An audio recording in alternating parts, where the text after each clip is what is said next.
Okay, I'm gonna start recording. Good morning. My name is Toastmaster Brian of Chiang Mai Toastmasters Club, your Zoom master in this room. Welcome to Six Flavors of Toastmaster Storytelling Room with our speaker, distinguished Toastmaster Nisha Shivram.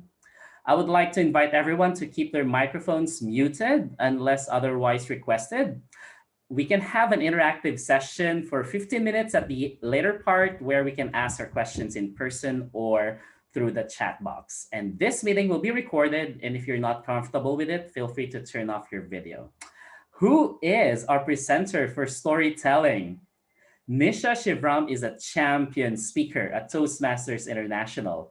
She's a certified trainer, associate NLP practitioner, a TEDx speaker, and an entrepreneur with an educational events company, Speak and Shine. She's also a host of an online talk show, Talksopedia. Friends, let's welcome our storytelling presenter, Nisha Shivram. Once upon a time, Nisha Shivram. Good morning, everyone, from Doha, Qatar, and it is just 7:15 a.m. here. And I hope that you all are in a very energetic mood to listen to me. Now, before I start the session, I want to know, do you love to listen to stories? You can just raise your hand or give me an answer in the chat box, or you can just unmute yourself and give me an answer. Yes, Kadisha says yes. What about Dan? Dan is quiet. Correct. Yes, we all love to listen to stories. But the question here is, we all are public speakers, right? Why do we need to have stories in public speaking? Or do we really need to have stories in public speaking? Who thinks that we need to have stories in public speaking? Okay. Brian, why do you think we need to have stories in public speaking? Without stories, it's just like our listeners would rather just read a book or just read the article. So with stories, it becomes personalized. Mm-hmm. And Kadisha, what do you think? Why do we need to have stories in public speaking? There is a famous saying that says, facts tell and stories sell. Oh, So that's wow, why. wow. Yes. Now, before I start this session, remember, if you want to be a great public speaker, you need to be a profound storyteller.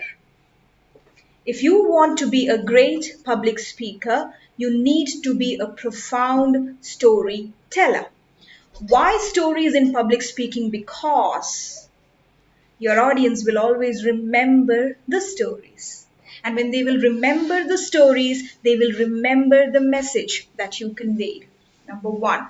Second, stories make your speech interesting, right? And it immediately creates a bond between you as a speaker and your listeners as audience, because somewhere someone would definitely relate to the story that you have narrated.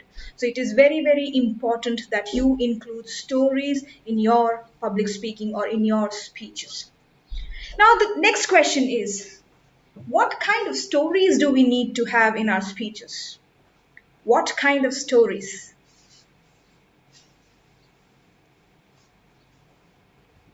Something that's easy to relate to your point or to the message. Okay, okay.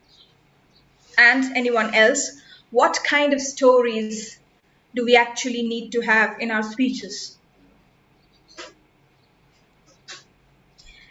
Excellent. Kadisha said personal stories. Yes, you need to include stories from your personal life. We all have heard about Mother Teresa, Nelson Mandela, Albert Einstein. We know about them. If you can include their stories, well and good. But somewhere you have to share your personal examples or personal stories too. Why? Because it proves your credibility as a speaker, and it helps you relate or establish that relation with your audience. Because if I narrate a story from my childhood, then there are chances that some of you will say, oh yes, it has happened with me also when I was a young kid, right? So somebody would always relate to your personal story. So it is very, very important that you include personal stories in your speeches. Now, let's come to the session. It is all about storytelling. Yeah, and I would conduct it in two parts: writing the stories and telling the stories, and it's two different things. Now, when it comes to writing speeches, we need to always start with stories, which means we need to first write the story and then move on to building up the introduction and conclusion and make it a proper speech. Now, when we write a story, what are the things that we need to focus on? Number one is conflict. The number one thing that you need in your story is conflict. And what do you mean by conflict? Conflict is nothing but the problem or the challenges or the obstacles you as a character or you as a speaker facing. For example, if my story is all about how I became a public speaker, I first have to establish the conflict. That means first I have to tell you about my problem. Now, my problem can be the fear of public speaking, right? So I have to establish and tell the audience that once upon a time I was scared of public speaking, right? So in the very beginning itself, you need to establish a conflict or set a problem or tell us the challenge that you faced. Now, when it comes to conflict, there are two types of conflict that you can talk about. One is internal conflict. Internal conflict is nothing but the problems that you are facing as a person. Internal conflict is something that you have a control upon. For example, fear, ego, pride, arrogance, jealousy. Okay, these are internal conflicts, are personal problems, right? And then there is external conflict, something where we do not have any control. For example, if I am giving a speech on coronavirus, that is an external conflict. I don't have any control on that, right? So these are the two different types of conflict that we can establish in our story at the very beginning. Why do we need to have, to have a conflict in the story? To raise the curiosity of our audience. When you establish a conflict in your story, your audience will be curious to know more. When I would tell them that I was scared of public speaking. Once upon a time, when I went onto the stage, I was shivering, trembling. Now, I established my conflict. Now, the audience wants to know what happened next. Did you become a good speaker, or did you overcome this fear of public speaking? Okay, so conflict creates curiosity. Okay.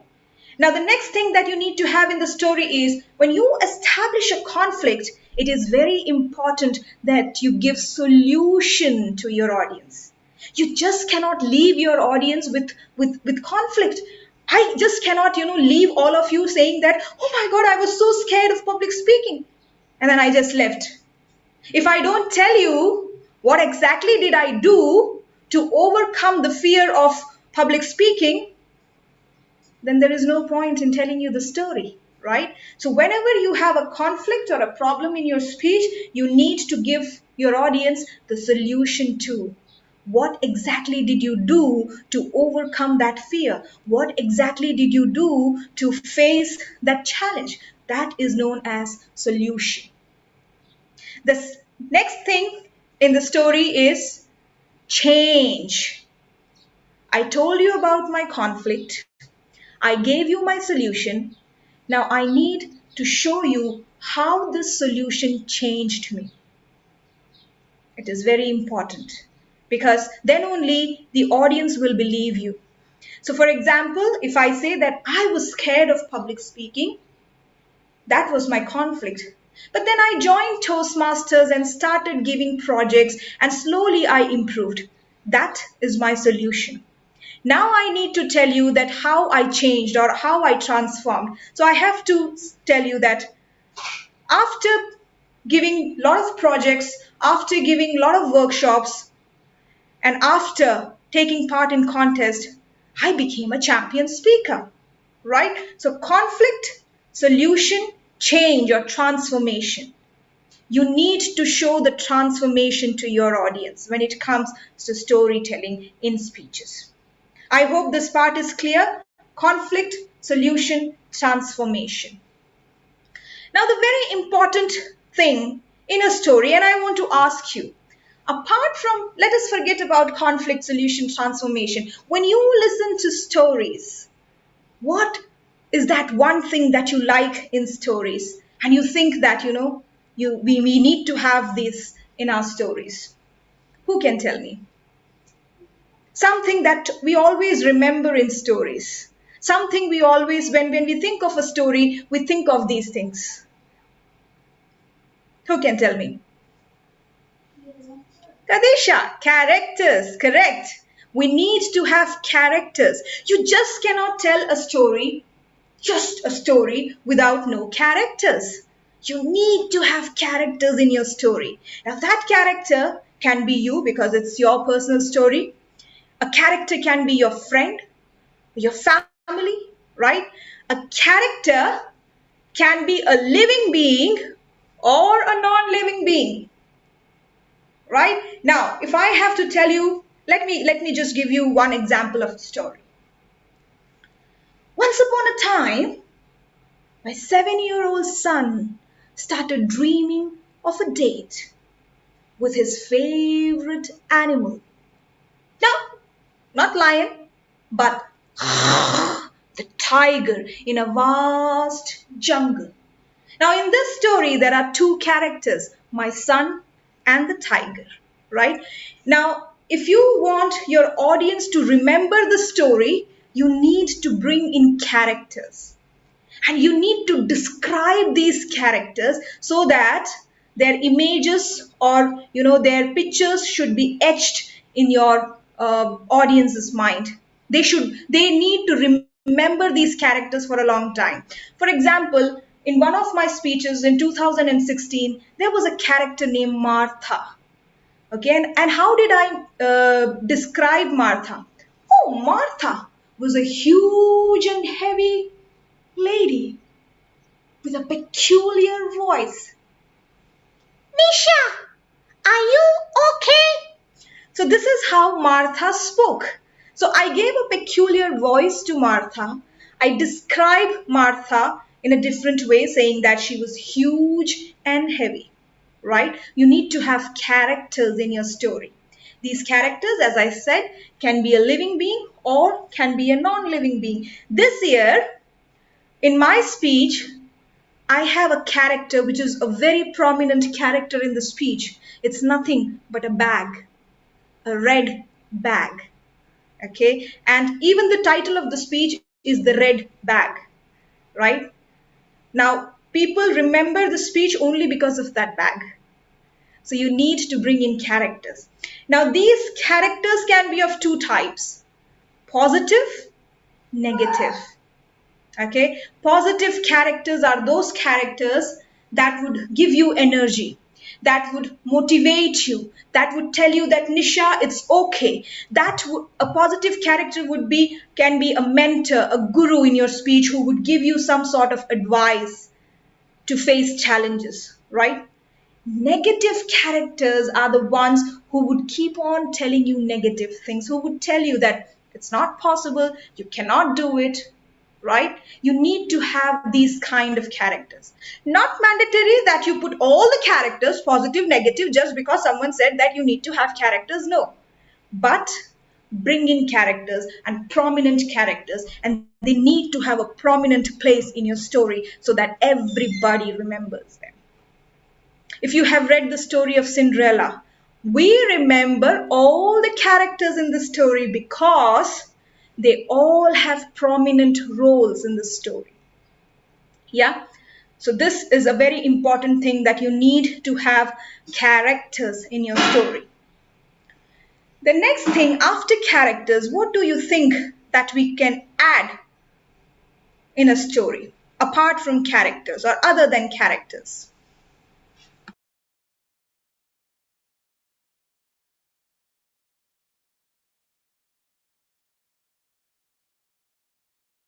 Not the setting. Now,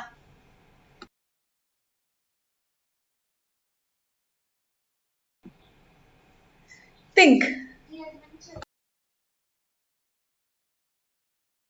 No, the climax will come at the end. Don't worry about the climax now. We haven't reached there yet. It is the dialogue between the characters. You need to have dialogues in the story. You just cannot tell the story like a story that once upon a time there was a man who was very rich. He had three daughters, and you're just, going on with the story. No, you need to have dialogues in the story.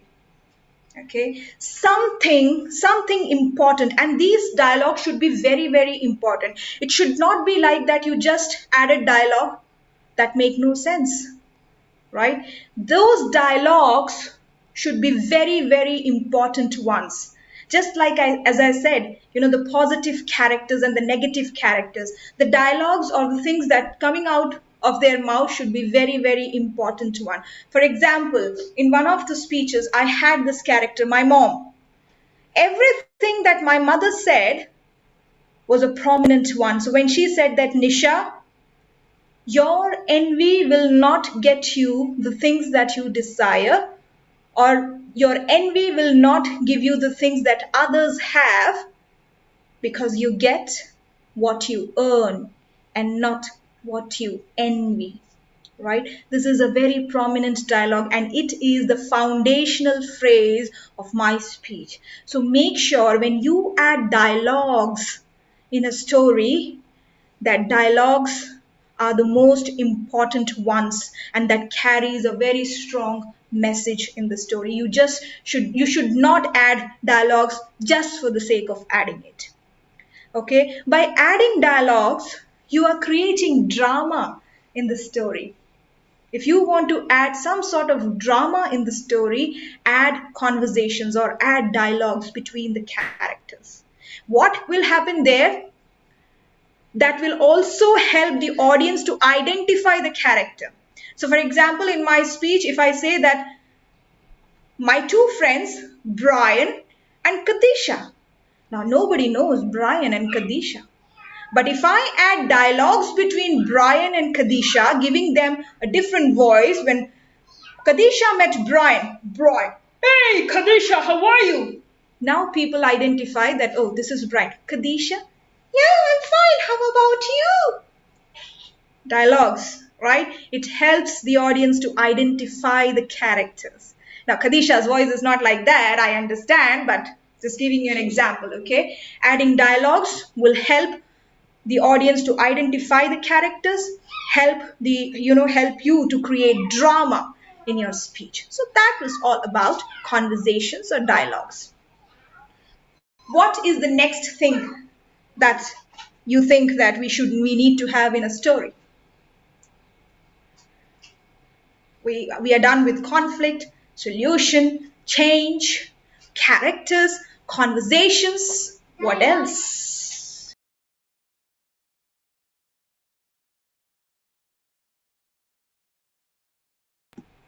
Message. Message. We need to have a message.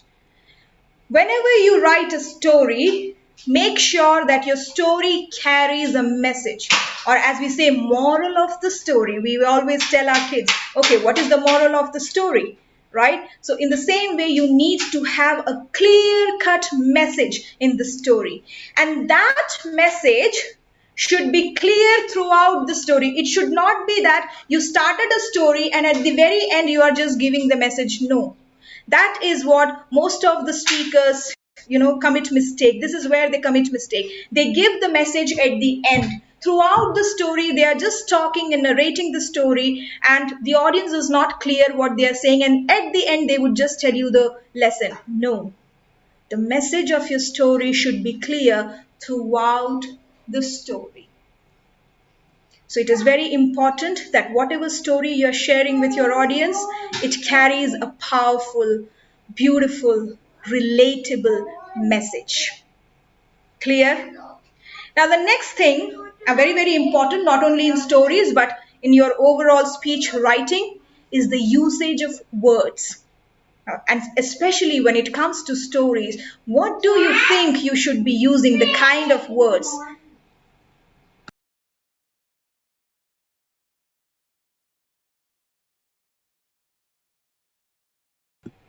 Think, think.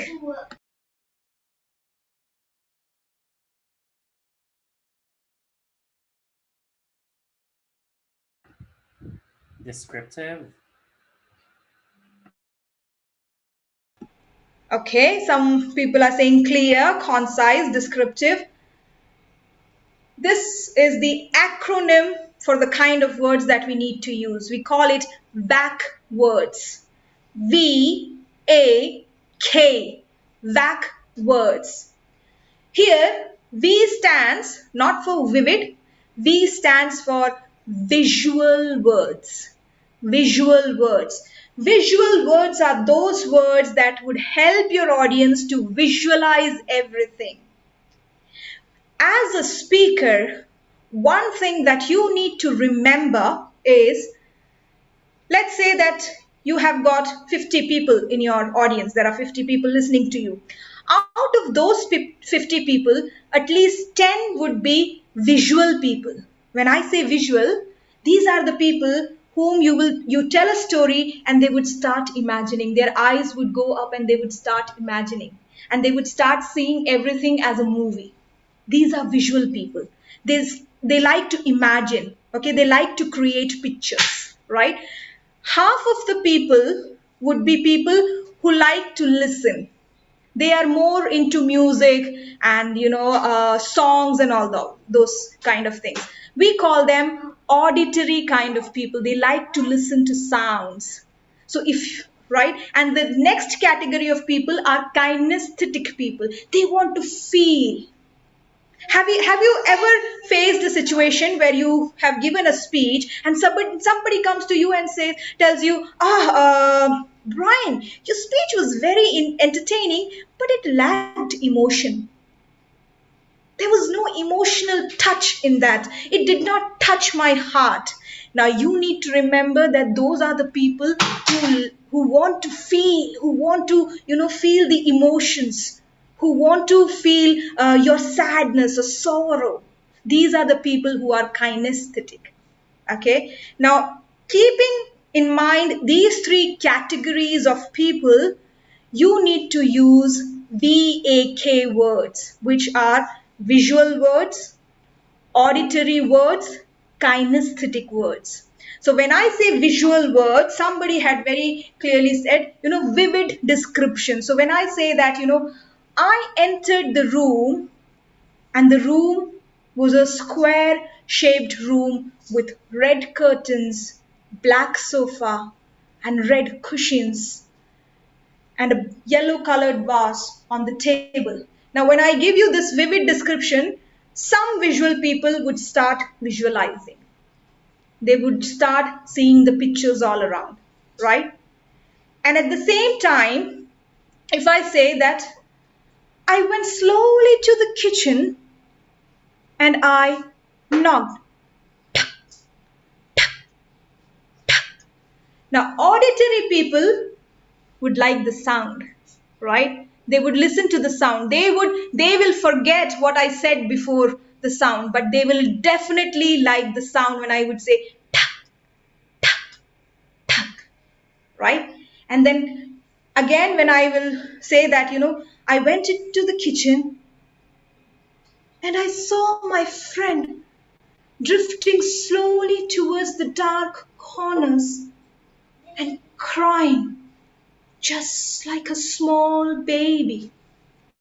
Now, somebody would feel it when I would say that, I saw my friend crying like a small baby. Somebody would feel that. That was kinesthetic words. So you need to make sure that whenever you write a speech or write a story, you have visual, auditory and kinesthetic words in your speech because you are dealing with these three categories of people. We don't realize it, but it is true that everybody, as now here also, when we are 5, 6 people, out of these 5, 6 people, 2 people are visual. They love to imagine. One of you would be auditory, more into sounds, and two would be kinesthetic, the more emotional and sensitive people. Okay, so keep in mind that you need to cater to the interests of your audience, and in order to cater to the interests of your audience, you need to use visual, auditory, kinesthetic words. Clear? Now, comes the climax, or somebody said yes, the ending of the story. Always remember that the ending of the story is not the end of the speech. Two different things, right? Whenever you use stories, just 1 minute.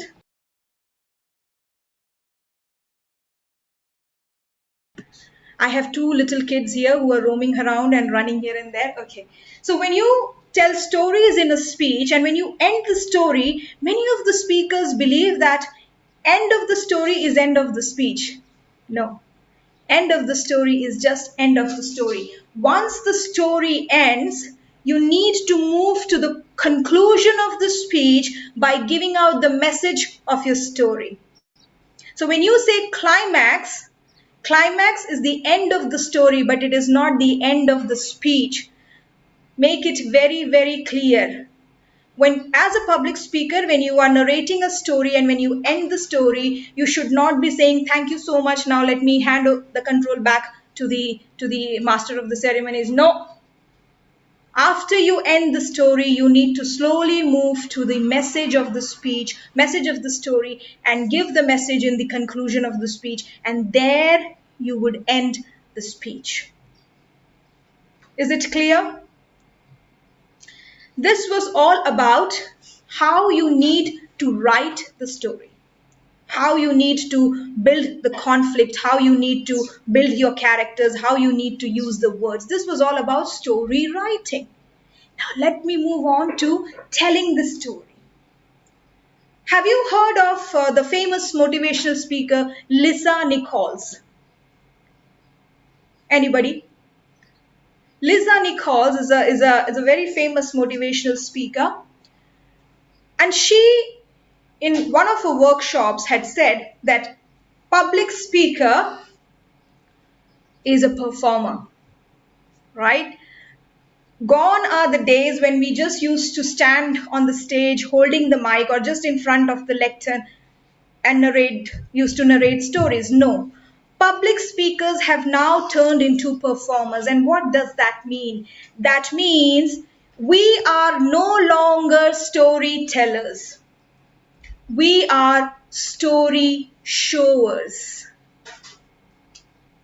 Do you understand the difference between telling a story and showing a story to the audience? Yeah, we are no longer storytellers, we are story showers. Now, what does that mean? That means that as a public speaker, you need to literally show the story to your audience. And how would you do that? How would you show these stories to your audience? Two things, and only two things. One, body language, of course. Second, voice.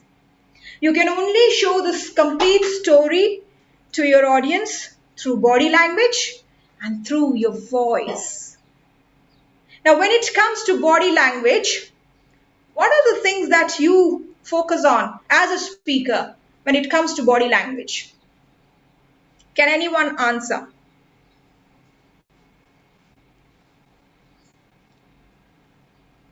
Gestures, okay, and hand gestures, yes, it comes in gestures.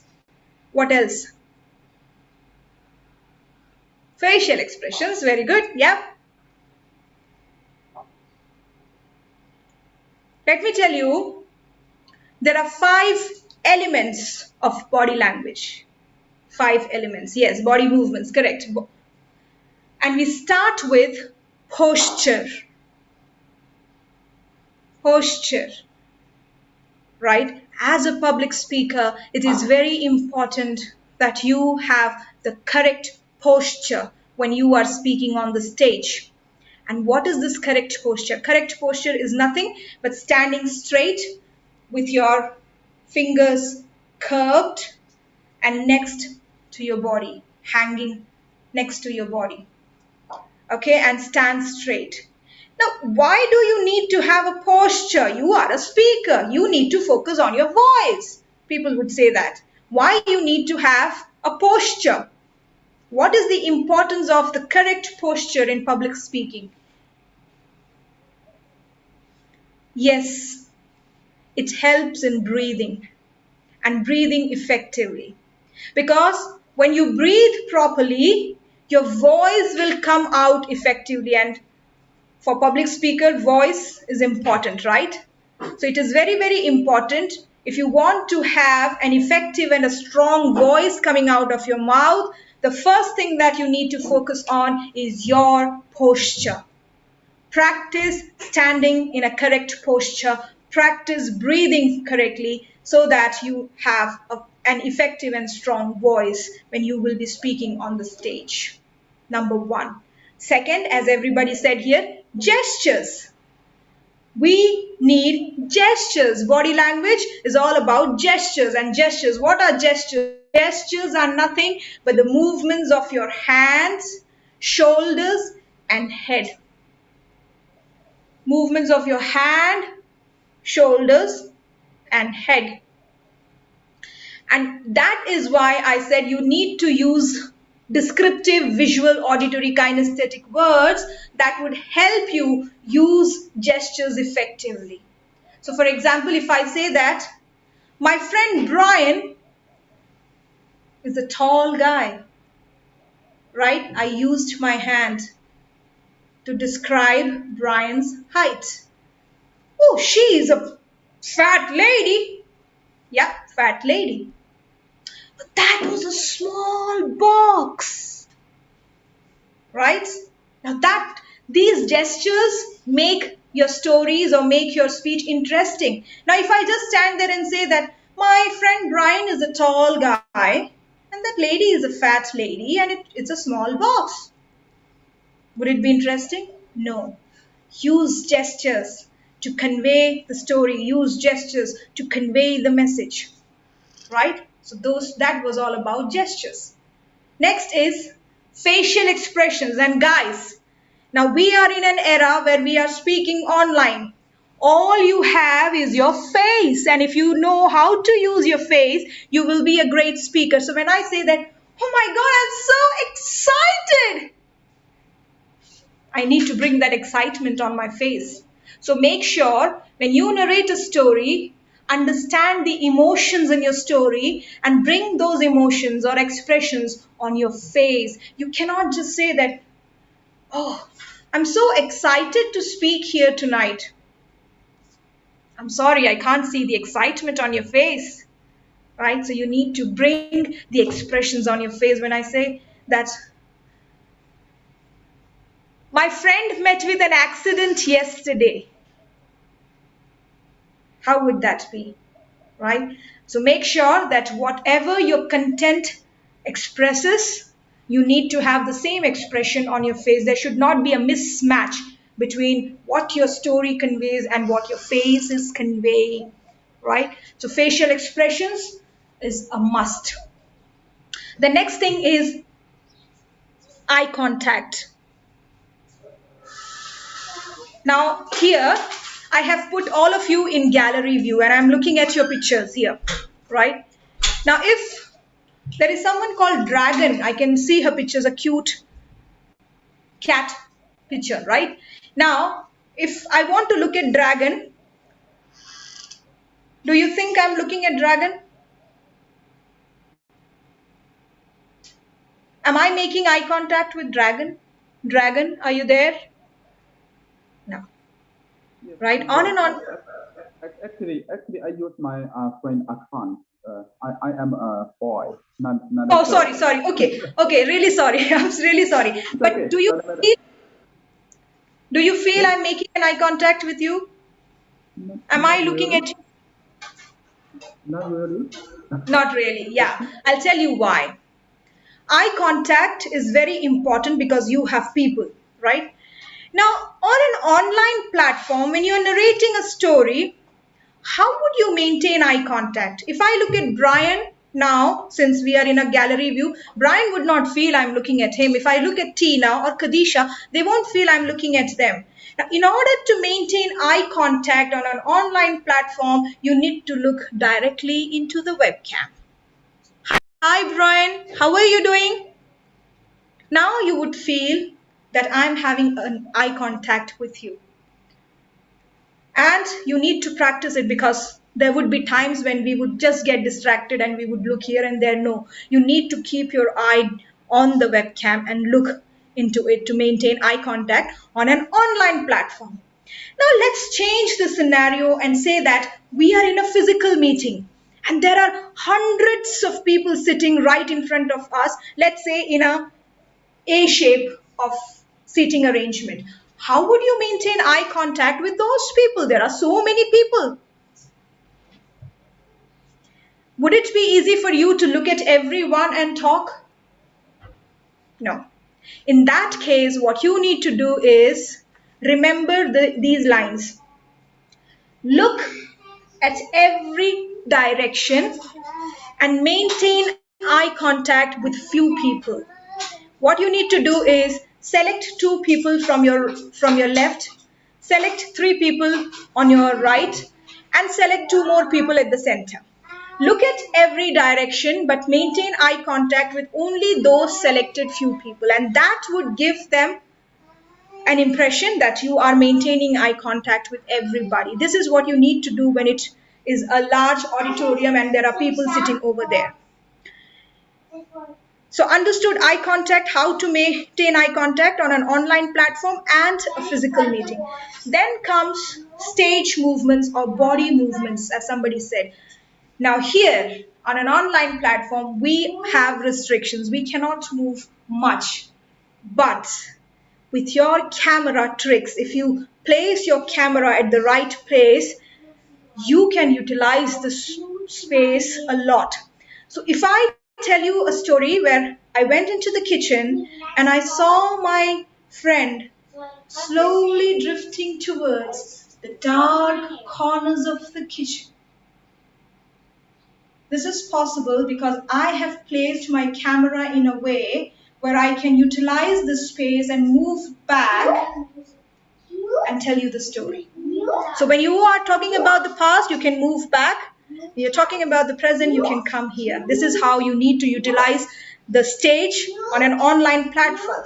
But when it comes to a huge stage in a physical meeting, then you have to use the setting tricks, okay, or the scenario setting. You need to position your story and your characters in an effective manner.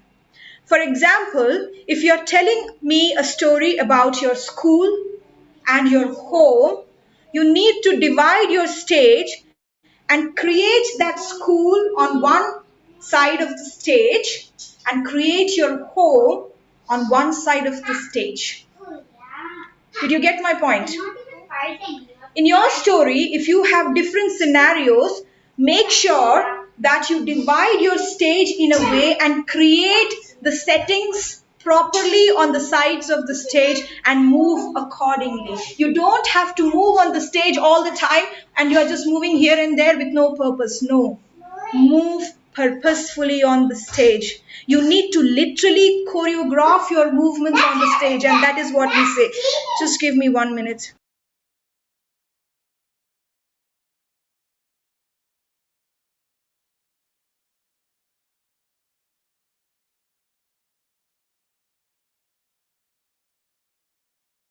Yeah, this is what happens when you have toddlers at home. I'm very sorry.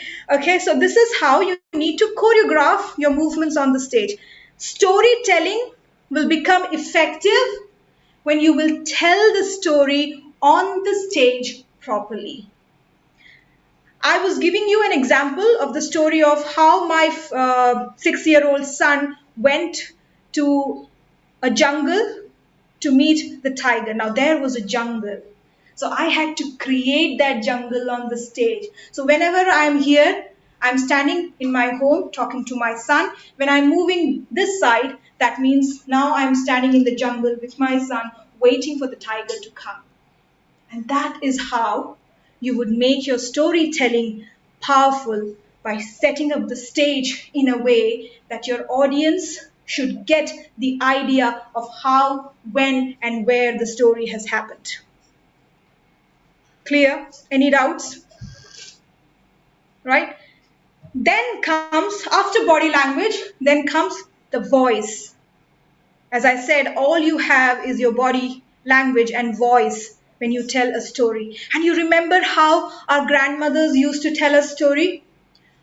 Once upon a time, there was a demon. And he came to my home and said, "Tonight I will eat you." Right? With all those vocal varieties, our grandmothers or all those storytellers would entertain us. That is exactly you need to do as a public speaker. You need to use your voice. Now, you don't have to dramatize and use your voice in this way, but you need to control your voice. How? Number one is to have a voice of quality. Now, how many of you think that you need to have a strong voice to be a great public speaker? Or you think that if you have a voice like this, you cannot be a public speaker? Do you think so? No. You can be a public speaker even if you do not have a strong or a voice like uh, like a radio announcer. No, you can be a public speaker. All you need to have is to have a voice of quality. And in order to have a voice of quality, there are three things that you need to have. One is volume. You should be loud enough to be heard by everybody sitting in the room. Number one, loudness or volume. Second is clarity. That means whatever you are saying should be clear enough to be understood by the people sitting over there. Okay? There are people who talk in a way that we have to, sorry, what did you just say? Has it happened with you? Right? Sometimes their words are like that, not very clear. So you need to have clarity of words. And the third thing and the most important thing as a speaker that you need to have in your voice is expressiveness. You need to have an expressive voice. So for example, when I say, "Wow, what a wonderful show that was," I need to bring that wow feeling in my voice. I just cannot say, "Wow, what a wonderful show that was." No, you need to bring expressions in your voice, right? You need your voice should go up when there is excitement, happiness, joy. It needs to come down when there is sadness and sorrow and shock and surprise. Clear? So you need to have expressions. The elements of voice modulation, we call it voice modulation. The elements of voice modulation that you need to have is one is pitch. Pitch is nothing but the ups and downs of your voice, like a wave. You need to have that control, when to go up, when to go down. You cannot and you should not speak in a very high pitch all the time. "Hey Brian, how are you? This is Nisha Shivram speaking from Doha, Qatar." No high pitch. You need to have that wave in your voice, right? You need to know when to go up, when to come down. The pitch. Second thing is pace. How many of you here are fast speakers?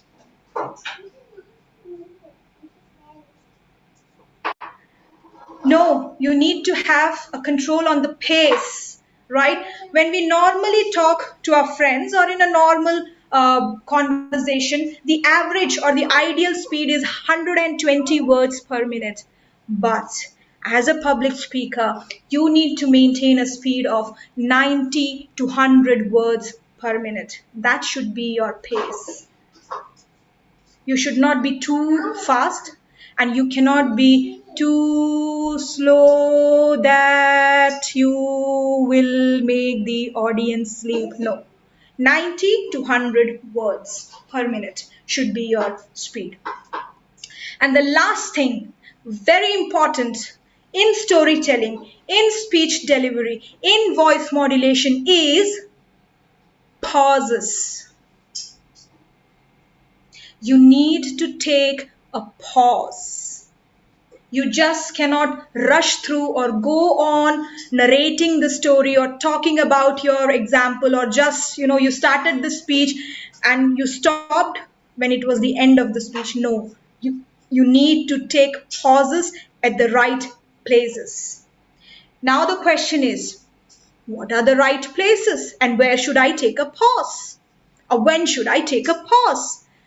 The first pause should come after the introduction. So for example, if I give you, just to give you an example of an introduction.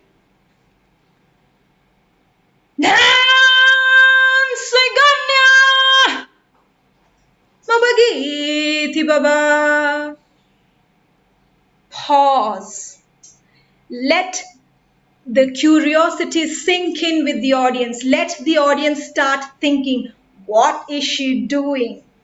Right? So take a pause and then throw the question.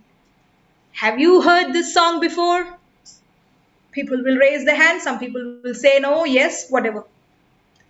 After the question, take a pause. So whenever you have a question in your speech, take a pause, because people need to understand the question, think in their minds and respond. So how will you take a pause? There is a technique to take a pause. So after asking a question or after your introduction, count within yourself. 1, 2, 3, 4. A count of 4 should be your pause length. A longer pause should be in a count of 8. So if you are giving an important message, take a longer pause, which is like 1, 2, 3, 4, 5, 6, 7, 8. Right? So this is how you need to take pauses. So your pause should be after the introduction, after questions, after a joke, because people need to understand the joke and laugh. You should give them time to laugh, right? So after a joke, after a powerful message, before the conclusion. Okay, and before transitioning to a new example or to a new story, you need to take a pause. You need to let the audience understand that you are now moving from one example to another example. So this is how you need to take pauses, and this is very, very important in delivering stories and delivering speeches. I hope I explained it in a better way, how to write interesting stories and how to deliver it even in a more interesting way.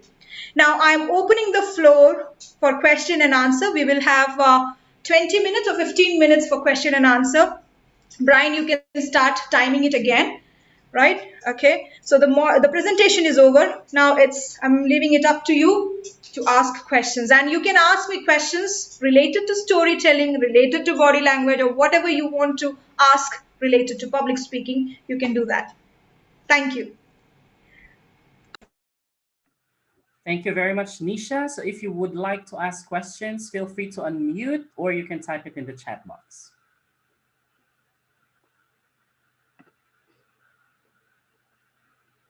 Dragon? Dragon is showing a thumbs up. Any question related to public speaking will do. Or anything you want to share, clarify? So I'm not sure today's activity today is about a conference, right? Dragon, your voice is not very clear. If you can type it, because it's Okay, okay. Now, maybe I the mean, issue with your laptop. today is a conference, right? Can you hear me, please? Co- Correct. Today is co- the history conference. Okay, yes, okay. okay. I didn't notice it because yesterday I didn't read the message they showed me. So today I just got it, and today I checked the time. I thought it's start at 9 o'clock, right? He's 10. he's saying that he was not aware that there's a conference, or yeah, okay, no issues. It's always better to be late than never. Okay, thank you. No problem, Dragon. I think you were still able to attend a huge part of the session here when you got in.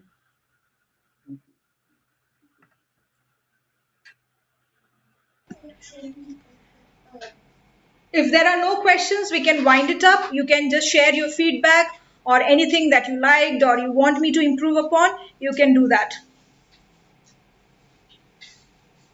Okay, there is one question. How to generate ideas and consolidate them into a single main message. All right. Now, this is all about organizing the speech. Okay. And that is why I always tell that whenever you sit down to write a speech, do not start with writing a speech, please. Start with the story. Okay, we all have stories, and we all have different stories. So start writing with the story, and after writing and finishing the story, look into the story and understand what is the message that I'm trying to give to my audience through the story. Why do I want to tell this story to the audience? What do I want them to understand from my story? Right? So when you will understand the reason will become the message of your story. Did you get my point? Now, when I wrote a story of, my rejections in interviews, okay, I got rejected in many of the interviews. Now, I wanted people to understand that rejection is not the end of life. Okay, rejection leads to better things. And that is how I got a message that rejection is redirection. So when you will look at the story and ask yourself, why do I want to share this story to my audience, and or what is that I want to tell them? When you will get that reason is ultimately the message of your story. Clear? Once that message is there in your mind, or once you understand the message, based on that message, you write the introduction of the speech. Clear? This is how you're going to organize the speech or structure the speech. Okay, so based on that message, you will write the introduction. Now this introduction can be anything: a question, a quotation, or probably a joke. Okay, anything. And in the same way, based on the message, you will write the conclusion. This is how you will structure the speech. Now, one thing that you need to remember is your introduction, your story, your conclusion should have a relation. That means the message should be clear in the introduction, story, and conclusion. It should not be that your story is all about rejection and in the introduction you're talking about weight loss. There is no connection. Okay, so make sure that the introduction, story, and the conclusion has got a connection with each other. That is how the transition becomes clear. This is what we call the structuring of the speech and organizing the ideas in a structured way. Hope it's clear with you. This is how you need to structure the ideas and organize it properly. Dan, did I answer your? Yeah, okay. Okay, now how to generate? Okay, it's done. Is There was one more question From Francisca. yeah. I find it so hard to think of a suitable and captivating title for my speeches. That is a tricky one. Okay, because sometimes what you can do is, what I do is, I look at the prominent things in my speeches. Okay. Now, as I was telling you earlier, that this year I gave a speech wherein the story is that how I got attracted to a red bag. Okay. Now, that red bag has a very prominent role in my speech. So I thought that let me put the title as the red bag, because it has got a prominent role in my speech. Now, you have to look into the speech and understand what is so important in my speech. Is it one character? Is it the incident that happened with me? Or is it my prop? Okay, look into the speech and then try to get a title with that prominent thing in your speech. But make sure that the title does not give the audience an idea about what you're speaking. Keep the suspense. For example, once upon a time I spoke about my son and a cockroach. So my son always calls this cockroach Popo. So this speech was all about, telling the audience that you are a superhero. You don't need a superhero to fight your challenges. Okay. So the story was that, my son always said that he is a Superman and he will kill the Popo. So my title of my speech was this Popo and the superhero. People were curious, what is she going to talk about, right? So understand the prominent things in your speech. It can be a character, it can be a prop, and take the title from there. That is first. Second thing is, the title should be such that it creates curiosity in your listeners. Okay, it should build suspense. People should look at the title and they should be curious enough to listen to you. That is how you need to find the title. Clear? Oh, Francisca. Sorry, where are you? Yeah. I have received two more. Okay, what do you use to write the intro? All right. Kadisha, I was telling that whenever you have to write a speech, you have to start with a story. Okay, always start your speech with the story. Never ever start your speech just by writing the introduction and then you are thinking about the story. No, first you write the story. Now, before I tell you about introduction, let me tell you how to find a topic. Okay, we all find it very difficult to find a topic. Now you have got four ways of finding a topic for your speech. One, you can talk about your passions or your hobbies, like you like drawing, skating, singing, etc. So you can talk about that and you can add a personal story to it. Second, you can talk about people in your life. It can be friends, family, colleagues, anybody. Third, you can talk about your day-to-day experiences. Day-to-day experiences, what happened in the traffic, what happened in your office on a particular day, what happened when you went on a picnic, your experiences. And the last and the easiest way is to talk or write about your past mistakes. We all have committed mistakes, some stupid ones, some major blunders. Talk about it and talk about what did you learn from those mistakes. Okay? So when you will think of your past mistakes, you will automatically get the story because you know what happened, right? Write it down. That would be your story. Now, once you write it down, you look at the story and ask yourself, why do I want to share this story to my audience? Okay, what is that one thing that I want to teach my audience? When you will get the answer to that question, Kadisha, you will get the message of your story. Clear? So your message is set.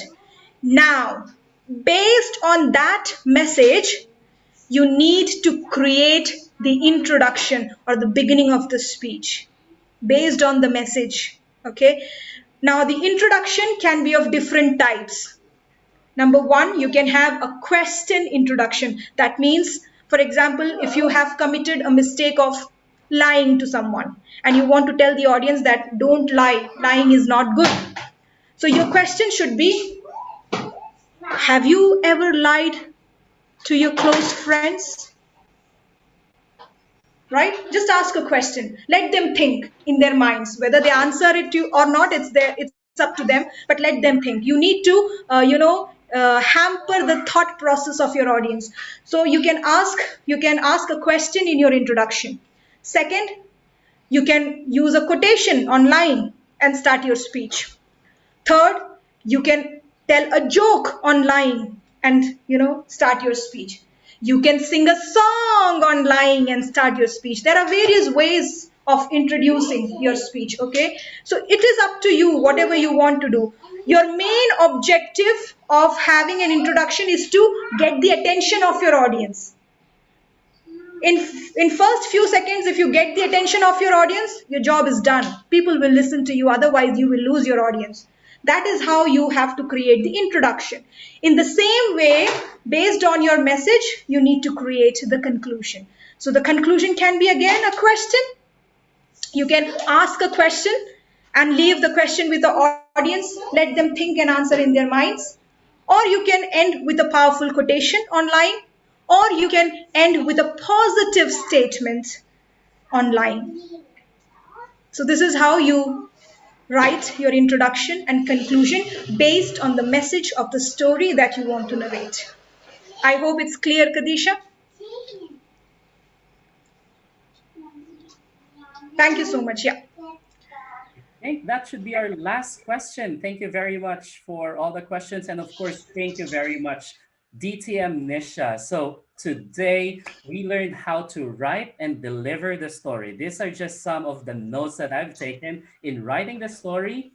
Stories establish our credibility.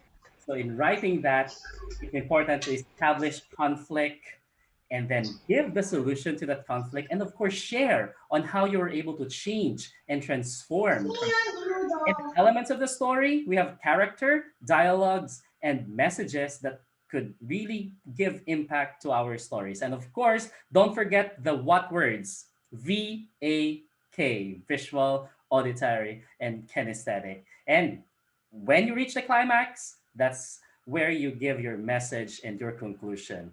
And in delivering the story, we are story showers. I definitely agree there, as the attention span of people nowadays has become shorter. They get bored easily. They need to be entertained. So with that, we need to use body language with the five elements that she has given us: posture, gestures, facial expressions, eye contact, body movements. And of course, the use of voice quality, volume, clarity, being expressive, and voice modulation, the use of speech, pacing, and pauses. Thank you very much, DTM Nisha Shivram, for that. Wow, very enriching time. And we really appreciate your presence here in our district today, for sharing your knowledge, expertise, and time with us. And she really walked her talk by showing us through her presentation on how to write and deliver the story. So, on behalf of District 97, once again, we would like to thank DTM Nisha Shivran for the session today. Can we give her a round of applause, please? I want folks to like make a full applause for your group. Thank you so much. Thank you. Thank you. If you're comfortable, we can have a group photo. So if not, then it's fine. We can just take the photo of your photo of your profile pictures here. Let's smile. Three, two, one. Okay. Oh, there you go, Kadisha. One more time. Three, two, one. All right. Thank you very much, guys. And I'll see you at the a lunch party. And this afternoon, we will have the district speech contest at 2 p.m. So I'll see you there. Have a good day. Thank you, guys, and have a great day. And I'm leaving now. Thank you. Take care. Bye bye.